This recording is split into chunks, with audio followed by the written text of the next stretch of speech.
Alanallur Vattamannappuram AMLP school നിർമ്മിച്ചു നൽകിയ 2 സ്നേഹഭവനത്തിന്റെ താക്കോൽദാന ചടങ്ങ് സംസ്ഥാന വൈദ്യുതി വകുപ്പ് മന്ത്രി കെ കൃഷ്ണൻകുട്ടി നിർവഹിച്ചു.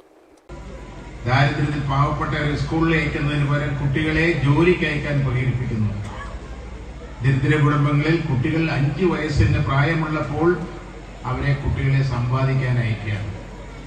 14 വയസ്സിന് താഴെയുള്ള ബാലവേല ഇന്ത്യയിൽ നിയമം മൂലം നിരോധിച്ചു. എന്നാൽ ഔദ്യോഗിക കണക്കുകൾ പ്രകാരം 5-നും 14-നും ഇടയിലുള്ള 12.2 ദശലക്ഷം കുട്ടികൾ ജോലി ചെയ്യുന്നു. കൂടാതെ 6-നും 14-നും ഇടയിലുള്ള പ്രായമുള്ള 65 ലക്ഷം കുട്ടികൾ സ്കൂളിൽ പോകുന്നില്ല. പകരം അവർ വയലുകളിലും ഫാക്ടറികളിലും കോറികളിലും സ്വകാര്യ വീടുകളിലും വേശ്യാവൃത്തിയിലും ജോലി ചെയ്യുന്ന അപമാനം. നമുക്ക് സ്വാതന്ത്ര്യം, സമത്വം, സാഹോദര്യം ഭരണഘടനയിൽ എഴുതി വെച്ചിട്ട് രാജ്യത്താണ് നടക്കുന്നത്. എന്ത് സ്വാതന്ത്ര്യമാണ് കിട്ടിയത്? പാഠപുസ്തകങ്ങൾക്കും ക്ലാസ് മുറികൾക്കും അപ്പുറമുള്ള സമൂഹ നന്മയുടെ ഗുണപാഠങ്ങൾ സമൂഹത്തിന് പകർന്നു നൽകാൻ വിദ്യാലയത്തിന് കഴിഞ്ഞു എന്നത് മറ്റു വിദ്യാലയങ്ങൾക്ക് മാതൃകയാക്കേണ്ട ഒന്നാണെന്ന് മന്ത്രി ഉദ്ഘാടന പ്രസംഗത്തിൽ അഭിപ്രായപ്പെട്ടു. Advocate N. ഷംസുദ്ദീൻ MLA അധ്യക്ഷനായി.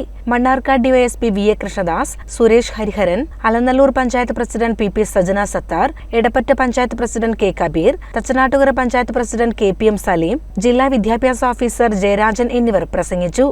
CCN ചത്തല്ലൂർ.